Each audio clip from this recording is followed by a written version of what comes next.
Bueno, pues estamos ya en la segunda parte del vértice en esta jornada, en este último miércoles del mes de marzo.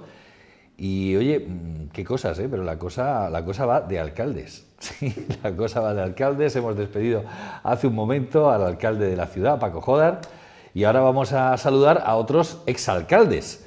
A José Antonio Gallego, buenas noches. Buenas noches, bien hallados. Bienvenido. Bien hallados. Una posible futura alcalde quizás sea Ana Blaya. Buenas noches. Buenas noches, no empecemos, en son de paz, vamos a ver, son de paz. No sé, puede ser alcaldesa algún día, ¿no? Oye, nos hemos visto rodeados, que ha sido la que le ha hecho ilusión a mí, pero vamos a ver, tampoco. ¿Por qué no?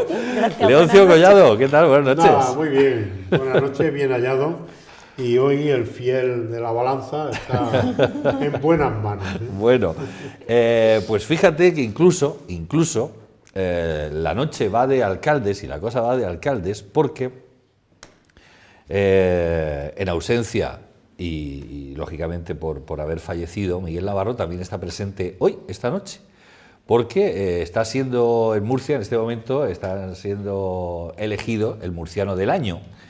Y a título póstumo se ha propuesto a Miguel Navarro como murciano del año dentro de lo que es, digamos, el ámbito de la política. Con lo cual, pues otro alcalde que lo fue en Lorca también está presente en la noche de hoy. Elección por primera vez, es la primera gala de elección del murciano del año, algo que promueve la 7 Televisión, la autonómica de la región de Murcia, y bueno, pues que como digo, pues ahí está. Aparte de él está el tío Juan Rita, también en la sección, digamos, de social. Un monumento a la cultura y a la Vaya, 104 ya, o 104 años, los que ha cumplido hace unos días. Y bueno, pues tenemos también en Totana a Juan Carrión, de Genes, de la Asociación de Genes, de las enfermedades raras, que es también pues todo un bastión.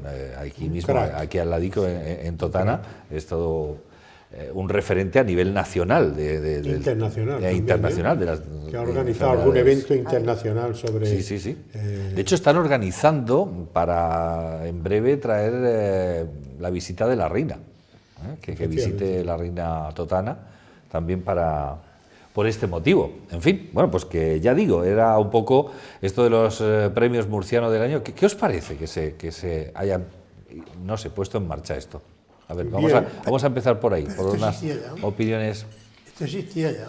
¿Existía? Pero sí, algo parecido existía de otros años. Vamos, no sé si se ha suprimido durante una época, pero en tiempos ya había elección de murcianos del año y yo recuerdo... ¿Pero recuerdas quién lo promovía aquello? Yo no sé si era La Verdad o La Opinión o Línea en su momento, estoy hablando de hace muchísimo tiempo, y había por ahí algunos, yo recuerdo algunos por lo menos candidatos, desde Paco Raval hasta Alfonso Escámez y algún personaje más de la historia estuvieron en este tema. Quiero recordar que existía eso hace tiempo, pero efectivamente en los últimos años parece ser que... Sí, no. Ahora lo ha retomado esto, la televisión autonómica ha sido quien lo ha retomado por... Yo creo que era el que lo organizaba la Verdad, pues yo recuerdo incluso de haber asistido a alguna proclamación como alcalde, de haber asistido a la proclamación de algún murciano del año en alguna época organizado por La Verdad.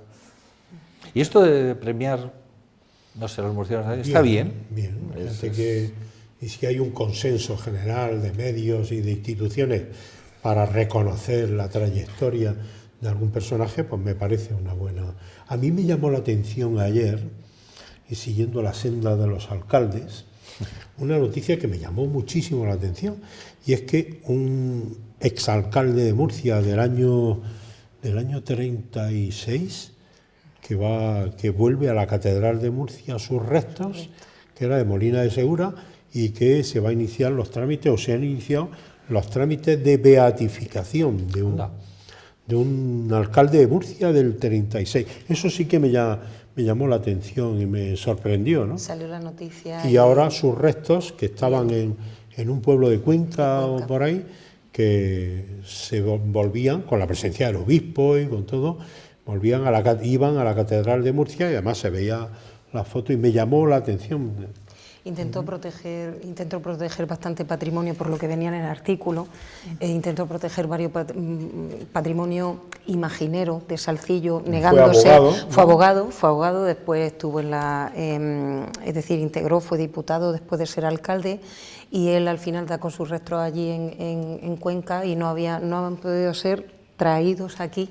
Y se pide porque él, curiosamente, siendo creo que de origen socialista, en el partido, si me estoy equivocando en la noticia, era en aquel momento de la guerra civil, defendió que no se rompieran muchas imágenes y hizo bastante siendo alcalde de Murcia, evitando obra social con la gente, y él, entonces, son personajes que se nos quedan perdidos en esa historia y que de pronto salen ahí de nuevo. Al hilo de lo que estáis diciendo de los premios, me parece muy bien, ya no solamente que 70 años después vengamos a rememorar una persona que era buena, no, muy bien, sino que se intenten dar premios a ejemplos. Yo no querría ser jurado del premio de Murciano del Año con las 3 personas que me has dicho, porque yo no sabría a cuál destacar más. Por la solidaridad al presidente de Gene, el tío Juan Rita, que es la tradición viva, y de Miguel Navarro, ¿qué voy a decir? Entonces, eso me parece buena idea para evitar que, por ejemplo, personas que tienen que venir después en el recuerdo cuando ya no les podemos hacer mucho más. De todas maneras, en estos reconocimientos hay muchos héroes anónimos que tendrían derecho a ser reconocidos. Por eso a mí me gusta mucho lo que se hace en la Corporación Municipal de Lorca, el día de San Clemente, cuando se reconocen y se dan por lo menos diplomas o medallas o tal a ciudadanos de la calle que se han distinguido por su labor social, y eso también sería importante, porque no solamente los artistas, los futbolistas o los científicos pues dan relumbrón a una región, sino también a las personas esos normales, los que dedican su vida. Los ciudadanos de día a día. Normales que no son nada normales, que son extraordinarias en su comportamiento, Le dedican mucho tiempo a los demás, y eso se debe de reconocer de alguna manera. Hombre, a mí lo del tío Juan Rita me encanta, porque ya en una trayectoria centenaria, una persona que ha pasado la barrera del sonido, ¿no? Más de 100 años, defendiendo y empujando, porque todavía vas por ahí algún encuentro de cuadrillas. Y ahí está el hombre, y ahí sigue haciendo además sus repentismos. Exacto. Y es espectacular, Sigue teniendo una cabeza perfectamente, con 104 años para seguir haciendo eso, que no es nada fácil. La cabeza y la voz. Yo lo oí la última vez el 20 y tantos de enero en Aledo y estaba en forma. Y un gran estómago, Estaba en forma, sí, también. Sí, un estómago extraordinario. También. Tiene buena salud de mente es y de espectacular. Yo le digo, bueno, ¿y cómo estás? ¿Qué te dice? Me sienta todo bien. Todo le sienta bien. Dice, y además, me gustan todas. Todas las mujeres. Eso también iba a decir. Siempre lo dice. Siempre lo dice. Eso se lo hemos oído comentar. Todos, es verdad. Todas. Es verdad. Es un tío galante, un tío dentro de mantiene su... le encanta. Bueno, efectivamente. Oye, pues ahí estamos viendo esas imágenes precisamente del tío Juan Rita. Sabéis también que este fin de semana hay un acontecimiento cultural, musical importante.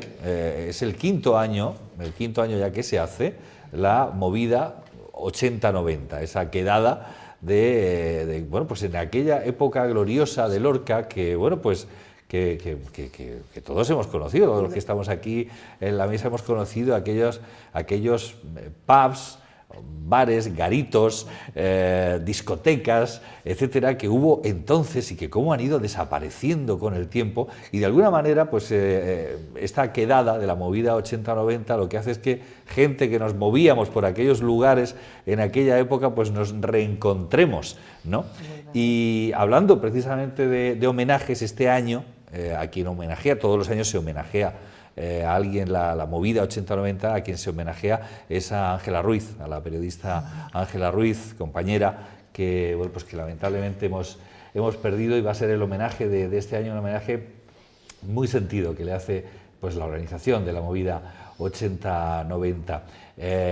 Bueno, en aquellos años, ¿por dónde andabais vosotros? Que, digo, por recordar, ya puestos a recordar. Yo estaba en los 80 estaba en la política y los 90. 80 y 90 para mí fueron años de política municipal y sobre todo pues de apechar con un ayuntamiento con pocos recursos y muchos problemas. Ajá. Con los problemas de un municipio que es como una provincia y con el presupuesto de un pueblo. Y entonces pues ahí estábamos luchando y haciendo lo que podíamos en aquella época. Ajá. O sea, poca marcha. Poca marcha. Yo, aparte yo soy poco marchoso, el tema es que la marcha a veces la tenía que sufrir porque había algunos de estos pubs que daban problemas a los vecinos y luego me perseguían a mí los problemas. Y también los vecinos, pero los problemas. Sí. La época del tránsito de lo que eran en algunos sitios salas de fiestas a discotecas, lo que era la discoteca, ¿no? Bueno, a mí me cogió empezando mi carrera profesional en los 70 y tantos, mi carrera profesional como médico rural, perdido allí en la Sierra de Albacete y tal. Por ahí sí que había poca marcha, seguro. Sí, sí había marcha, sí, había mucha marcha de discoteca. Eso era un fenómeno nacional o internacional. Y luego la movida de la música de esos años, que fue emblemática. Eran los años también del los comienzo. Que vienen este sábado, la Orquesta Mondragón, que por cierto hace muchísimo tiempo que no se juntaba y se va a juntar aquí en Lorca de forma casi extraordinaria este sábado. Y ya se juntaron grupos de Lorca, los Teddy Boys. Se juntaron hace poco tiempo también y recordaron, eran de aquellos años, incluso un poco antes. Un poco antes, sí. Y efectivamente, y vienen también Seguridad Social, otro grupo emblemático de aquel momento. Ojo, y la música de esa década, de los 70 y tanto, los 80, es una música irrepetible, ¿no? Hay un movimiento, hay un desarrollo, en la época de la transición, y hay una eclosión, ¿no? Coincide con el crecimiento de la instauración democrática en el país, con todo un fenómeno de modernización, de movimientos juveniles y de una década de música inolvidable, ¿no? Yo creo que si yo reseñara algo, es la década fantástica de la música de los 80, por lo menos. Que a mí es así. He quedado además como auténticos clásicos ya musicales. Sí, nada, está clásico, claro. Totalmente. Ana, ¿y tú qué? ¿Cómo viviste aquella época? Claro, yo tengo que hacer dos tramos. Los 80, en el 80 yo estaba haciendo la comunión. Y entonces el 90 es mi época universitaria. Claro. Mi época universitaria y del instituto, que es cuando ya del 85-86 al 90-95 es esa época donde dices que ahora vamos a esta quedada y hacemos un encuentro de personas que hacía 20-25 años con las que no te encontrabas, porque cada uno ya nos habíamos situado en diversos puntos. Y de esa época de comunión, como yo coexistía con primos que eran un poco mayores, pues claro, a mí que de pronto me digas que vuelve la Orquesta Mondragón, que para colmo está haciendo creo que es su 40 aniversario, también hay una gira, y entonces me remonto a cuando estuvo aquí en la Plaza de Toros, que como detalle así caótico, pues claro, yo como muy pequeña con los primos allí, y una tía que nos acompañaba, tía que tendría ahora mi edad, y estaba la pobre allí soportando el resto, y ella salió encantada del Gurruchaga, decía, no puedo, me estoy divirtiendo, no entiendo la mitad de las cosas que hace en el escenario, pero me estoy divirtiendo, y yo me quedo con eso, y ya Seguridad Social sí es para mí un grupo de los que yo he bailado en esos pubs. A mí ya me pilla en esos años 90, donde las discotecas siguen siendo, pero entra la música tecno y las macrodiscotecas, y entonces aquí en Lorca vivíamos con mucha gana y diversión, las ganas de llegar el fin de semana y entonces ir a aquellos pubs históricos que podían ser Preludio, que podían ser las Siete Monjas Azules, que podían ser tantos sitios, es decir, íbamos el Casablanca y entonces íbamos allí a pasarlo muy bien, a escuchar esta música que efectivamente ya no era lo musical, sino las letras de algunos, los grandes compositores de algunos. Y bueno, y Orquesta Mondragón es que para mí es que es como un espectáculo, es de los primeros Totalmente. que empezaron a hacer un Vamos, espectáculo. De hecho, Javier Gurruchaga es showman. Más que otra cosa. Es algo, yo creo que merece la pena este 1 de abril, aquel que no tenga las entradas, que vaya ya corriendo. Que vaya corriendo que vaya corriendo luego por para ella. mí hay que llegar hasta que viene Mecano a Lorca. Sí. Guau, aquel Que concierto. es otra eclosión, Otro hito. otro acontecimiento, otro hito Fue un musical hito, sí, y sí, cultural, el concierto de Mecano de la Plaza de Toros, para mí inolvidable. Ajá. Inolvidable. Para mí también. Sí. Para ti también. Pero yo lo La sufrí. seguridad lo sufrió. ¿Tú sufriste? Porque resulta que... Eras tú alcalde entonces. Sí, sí. Resulta La que locura de la entrada. falsificaron un montón La de entrada, entradas. la locura de sí, la es verdad. entrada. ¿Falsificaron qué? Falsificaron un ¿Entradas? montón de entradas. Sí, se Y falsificaron. entonces Sí. ya se habían vendido todas las localidades y había lleno a tope y una previsión que no se sabía por dónde iba a salir. Yo que no iba a ningún, ya he dicho, yo soy poco dicharachero en esas cosas y no iba a ningún espectáculo, aquella noche fui. Del porque miedo quería, que exacto, tenía, porque del quería miedo. también. Había que Y estar la verdad allí, es había que que estar. la gente estaba en lo que estaba, aparte de los que se colaron con las entradas falsas, Sin problemas. la Una gente locura. estaba en lo que estaba en la música, la música. estaba nada más que en eso, Disfrutando, no hubo ningún al incidente, final, claro. ninguna Es cosa y verdad. tal, pero yo aquella noche la recuerdo con sufrimiento. Está grabado. Hombre, ese por la concierto. preocupación, evidentemente, y ¿Hay lógica. imágenes y sonidos del concierto de Mecano? No, creo que no.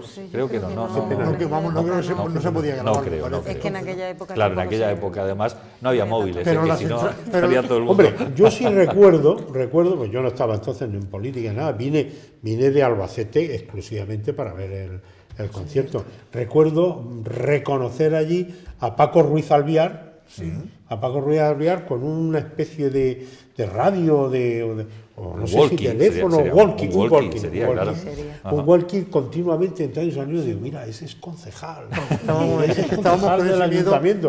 porque ¿Entiendes? además hicimos unas entradas, me acuerdo, aquellas entradas que se hicieron para evitar las falsificaciones, e hicimos unas entradas especiales en una cartulina dorada. Sí, me acuerdo yo. Una cartulina dorada. sí, Y luego las falsificadas, cuando las tocabas, se quedaba Manchaba. la purpurina en la mano. Manchaba, claro. Bueno, había sido una falsificación un poco Sí, burda, sí, pero sí, que sí, coló. sí, sí. coló. Claro. Bueno, Claro, al final claro. no pasó nada. Por eso digo, el concierto lo recuerdo, otros no lo recuerdo, pero sí. Bueno, No, se sí, disfrutó sí, Se mucho. sí, recuerda inolvidable, como ¿eh? un hito agradable, Es verdad, no es como un verdad. hito de lo incidente mejor ni que nada así, veo, un ¿no? hito agradable. Es cierto, aquello fue un hito musical. Pues mira, cómo va a ser este fin de semana lo de la movida 80-90 y cómo va a ser la previsión, al menos que hay, de esta Semana Santa, que ya la tenemos aquí a la vuelta de la esquina, ya huele a Semana Santa. Evidentemente el fin de semana pasado fueron los anuncios, este viernes es el pregón, vuelve a San Patricio el pregón de la Semana Santa, y bueno, y vamos a tener un pregonero muy especial, que evidentemente ahora mismo pues está en boca de todo el mundo y ya podemos enlazar ahí con la cuestión política. Pero antes de entrar en la cuestión política de Semana Santa, no sé, ¿cómo oléis que va a venir este año en cuanto a previsiones? Yo, aprovechando lo de la Semana Santa, voy a hacer una denuncia. A ver. Eroski, San Diego, ha privatizado el parking. No puede hacerlo.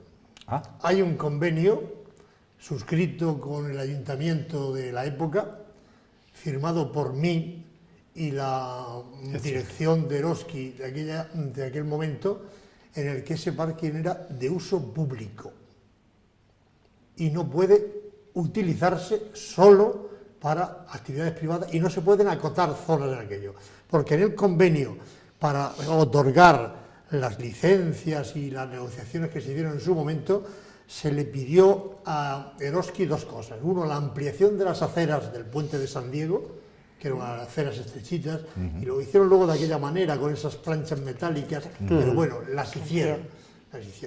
Es que la negociación para la recalificación de los terrenos, hubo que recalificar un montón de parcelas, había allí pequeñas parcelas, muchas pequeñas parcelas en aquella zona, y la recalificación fue muy ardua. Las negociaciones fueron muy duras y se le exigieron, por tanto, en contrapartida a Eroski, una serie de cosas. Y entre otras, el que ese aparcamiento fuera de uso público para la ciudad. Por tanto, no pueden cerrarlo de ninguna de las maneras. Y eso hay que denunciarlo con toda la firmeza que se pueda hacer. Y quien tenga la autoridad suficiente debe de exigirles el cumplimiento de esos compromisos a la empresa Eroski. Dicho tengo que refrendar lo que ha dicho José Antonio. Es un parking privado de uso público. Y fue en tu época cuando firmasteis ese convenio, acuerdo y demás. Yo tengo que decir que en los 8 meses que a mí me tocó estar en la alcaldía, Eroski intentó conmigo. Tengo que decir una cosa, amenacé con cerrarles el centro comercial. Una barbaridad, ¿me entiendes? Una auténtica barbaridad. Pero era tal el nivel de insolencia de los representantes, tengo que decirlo porque es que es la verdad. Esto fue una entrevista en urbanismo, aquella mañana, pues, oye, que va a venir una comisión del gerente de Eroski con unos directivos que venían de un País Vasco, no sé dónde, y entonces venían a proponer que iban a cerrar en aquella época el parking y tal. Y aquello, pues, yo pregunté entonces al gerente y a los técnicos y tal, y me dijeron lo que acaba de comentar José Antonio. Ese es un parking privado de uso público. Total, que bajo ningún concepto podíamos ceder. Y les dije que no, que si cerráis ni un solo aparcamiento, os cierro el centro comercial, ya me buscaré la vida para crear problemas. No es bueno, Eroski se debe de llevar bien con el ayuntamiento y el ayuntamiento bien con Eroski. Porque bien es verdad que Eroski ha hecho una gran inversión en Lorca, ha apostado por Lorca, ha creado puestos de trabajo y tal. Pero los acuerdos hay que respetarlos. Y Lorca tampoco andaba muy sobrada entonces de grandes aparcamientos. Y ahí está. Tal. Después me he visto con bastante tristeza el que se ha autorizado el acordonamiento interior de una parte importante, ¿no? De hecho, en aquel momento que vinieron a hablar, llegaron incluso a poner una barrera, poner un poste y tal, y yo di instrucciones, digo, bueno, por la barrera, a ver si tengo yo que ir a tirar las barreras, que yo fue un pulso muy fuerte. Pero ahora lo han cerrado ya, y han puesto incluso una cabina y un parquímetro con los precios de los tickets. José Antonio, suscribo totalmente.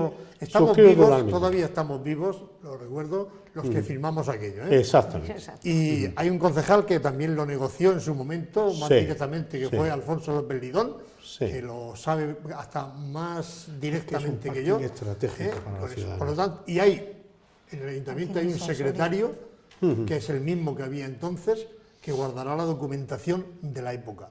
Por lo tanto, no al aparcamiento privado para Eroski, y sobre todo de cara a la Semana Santa, que era un pulmón para los visitantes de Lorca de la época por su proximidad a la carrera.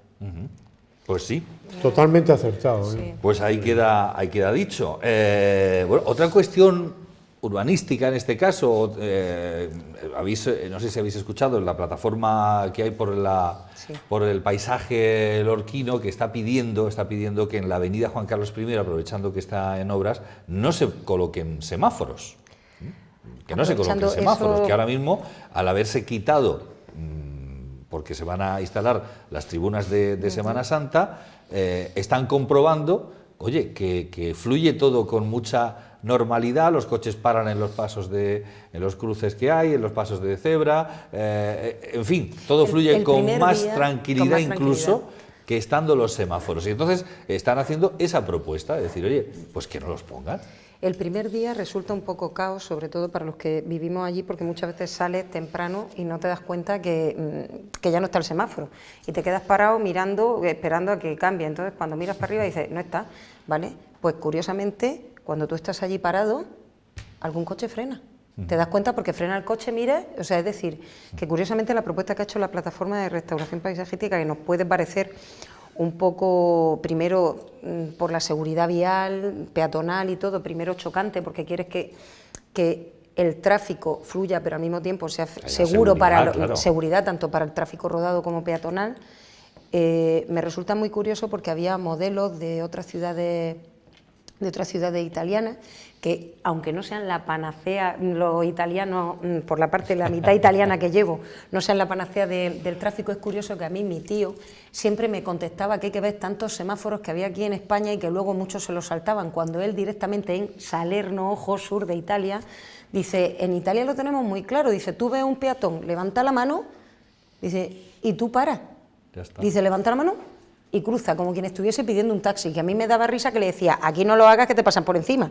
Yo se lo decía a él, y curiosamente la propuesta tiene también una ventaja quizá comercial, es decir, si los comerciantes nos quejamos de que tiene que estar ese tráfico rodado porque necesitamos hacer, evidentemente, los acopios que la gente pueda aparcar, por lo que estamos diciendo, pero si hay un parking disuasorio, como puede ser Alameda de Menchirón ahora, y como va a ser Eroski, porque no me había fijado que habían puesto cabina. Yo la última vez que pasé para el centro, ahora 15 o 20 días, estaba levantada la barrera y no me había fijado. Espero que no lo cierren más que otra cosa porque no pueden.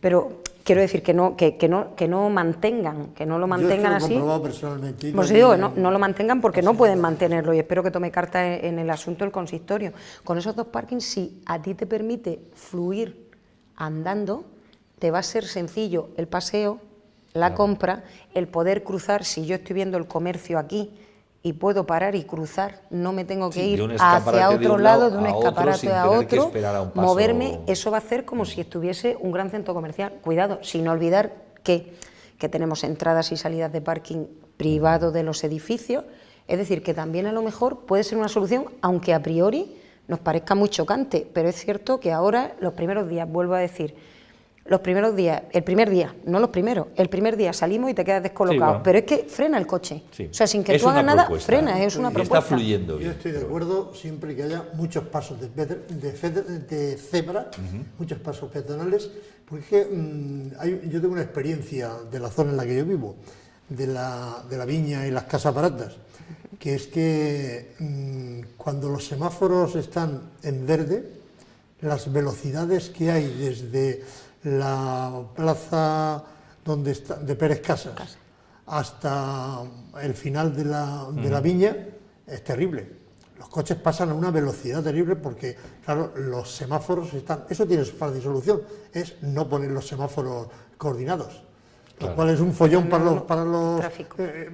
el tráfico, pero evita las velocidades que hay, que son velocidades auténticas. Y teóricamente tienes que ir a 30. Teóricamente. Pero es que además la cuestión de los semáforos es que cuando tú ves un semáforo tratas de correr más para pasarlo. Para saltarlo. Si no existiese el semáforo, seguramente irías, si te pone a 30, irías a 30. Porque no tienes que salvar, digamos, no temes que nadie te detenga, no temes que nadie te quite la velocidad, claro, tú vas a tu velocidad que te va marcando, es decir, lo de también bajar tiene la velocidad. Fácil solución, que es descoordinando los semáforos, haciendo que tengan que parar a la fuerza, si no en el primero, en el segundo semáforo. Es que además salen de la redonda y efectivamente aceleran, porque es una zona por la que suelo pasar yo andando por la noche. Curioso. Efectivamente salen de la redonda y aceleran cuando ven el primer semáforo. ¿Algún comentario al respecto, Leoncio? Para pasar. Bueno, reafirmar lo que ha dicho José Antonio y Ana. Esta avenida, yo creo que el proyecto, porque lo complicado sería que se hubiera adjudicado un proyecto que no pudiera acoplarse a las demandas ahora. Creo que sí. La información que yo tengo es que el proyecto adjudicado y sus niveles, porque el desnivel entre lo que llamamos va a ser acera o paso peatonal y la calzada es mínimo. Sí, como en López Gisbert, ¿no? Supongo que será... Sí, más o menos, pero es mínimo, lo cual hace fácil prioridad a los peatones, a la peatonalización, que es bueno para todo el mundo, para el peatón y para el comercio. Prioridad peatonal. Lo que ha dicho José Antonio es fundamental, límite de velocidad, que los coches no puedan circular a más de 20 o 25 kilómetros por hora, y punto, y ya está. Cuando van a 20 kilómetros o 25 o máximo 30, el coche es totalmente controlable, no necesita semáforo. Porque además desde el principio que entra en la calzada ya va controlando la velocidad. Y que haya muchos pasos de cebra para que el ciudadano no tenga que desplazarse 80 o 100 metros para poder pasar. Yo creo que la velocidad es fundamental. Y luego que esto no es nuevo, esto ya lo han propuesto todas estas instituciones de las plataformas, incluso hay muchos colectivos y la Cámara de Comercio, creo, y Ceclori, sí, se han sumado, lo cual el tener el apoyo de los entes camerales y de las instituciones comerciales es importante. Y luego que el proyecto adjudicado, porque si hubiera que cambiarlo estructuralmente y hacer una redacción nueva y gastarse otra vez dinero y retrasos y tal, no es momento. Eso ya no interesa. Ya no le interesa. Lo dejamos como esté. Que se escuche a estas plataformas porque lo que proponen no es ninguna. Pues está bien. Permitidme un pequeño alto en el camino, tan solo un minuto. Volvemos ya.